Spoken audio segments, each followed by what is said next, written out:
एक स्थान पर एक ब्राह्मण और उसकी पत्नी बड़े प्रेम से रहते थे, किंतु ब्राह्मणी का व्यवहार ब्राह्मण के कुटुंबियों से अच्छा नहीं था। परिवार में कलह रहता था। प्रतिदिन के कलह से मुक्ति पाने के लिए ब्राह्मण ने माँ बाप भाई बहन का साथ छोड़कर पत्नी को लेकर दूर देश में जाकर अकेले घर बसाकर रहने का निश्चय किया।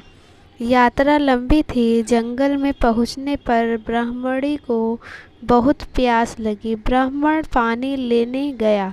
पानी दूर था। देर लग गई। पानी लेकर वापस आया तो ब्राह्मणी को मरी पाया। ब्राह्मण बहुत व्याकुल होकर भगवान से प्रार्थना करने लगा। उसी समय आकाशवाणी हुई कि ब्राह्मण, यदि तू अपने प्राणों का आधा भाग इसे देना स्वीकार करे तो ब्राह्मणी जीवित हो जाएगी। ब्राह्मण ने यह स्वीकार कर लिया। ब्राह्मणी फिर जीवित हो गई। दोनों ने यात्रा शुरू कर दी। वहाँ से बहुत दूर एक नगर था।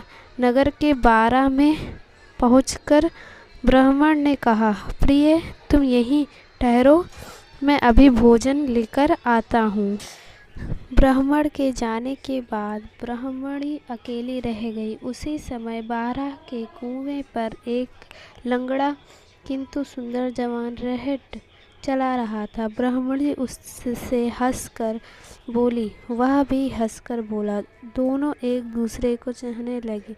दोनों ने जीवन भर एक साथ रहने का प्रण कर लिया। ब्राह्मण जब भोजन लेकर नगर से लौटा तो ब्राह्मणी ने कहा, यह लंगड़ा व्यक्ति भी भूखा है, इसे भी अपने हिस्से में से दे दो। जब वहाँ से आगे प्रस्थान करने लगा तो ब्राह्मणी ने ब्राह्मण से अनुरोध किया कि इस लंगड़े व्यक्ति को भी साथ ले लो, रास्ता अच्छा कट जाएगा। तुम जब कहीं जाते हो तो मैं अकेली रह जाती हूँ, बात करने को भी कोई नहीं होता। इसके साथ रहने से कोई बात करने वाला तो रहेगा। ब्राह्मण ने कहा, हमें अपना भार उठाना ही कठिन हो रहा है, इस लंगड़े का भार कैसे उठाएंगे। ब्राह्मणी ने कहा, हम इसे पिठारी में रख लेंगे। ब्राह्मण को पत्नी की बात माननी पड़ी।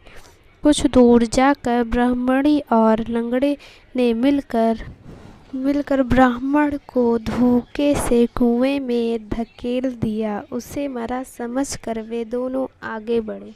नगर की सीमा पर राज्य का वसूल करने की चौकी थी। राजपुरुषों ने ब्राह्मणी की पटारी को जबरदस्ती उसके हाथ से छीन कर खोला तो वह लंगड़ा छिपा था।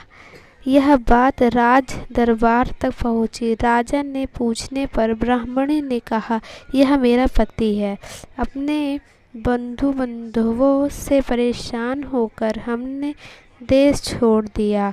राजा ने उसे अपने देश में बसने की आज्ञा दे दी। कुछ दिन बाद किसी साधु के हाथों कुएं से निकाले जाने के उपरांत ब्राह्मण भी उसी राज्य में पहुंच गया। ब्राह्मण ने जब उसे वहां देखा तो राजा से कहा कि यह मेरे पति का पुराना वैरी है, इसे यहाँ से निकाल दिया जाए या मरवा दिया जाए। राजा ने उसके वध की आज्ञा दे दी।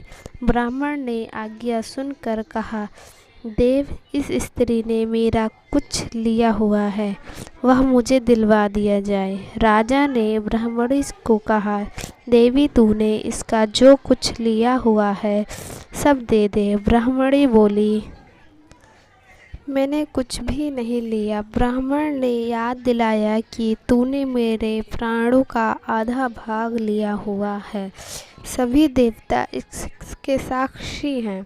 ब्राह्मणी ने देवताओं के भय से वह भाग वापस करने का वचन दे दिया, किंतु वचन देने के साथ ही वह मर गई। ब्राह्मण ने सारा वृत्तांत राजा को सुना दिया।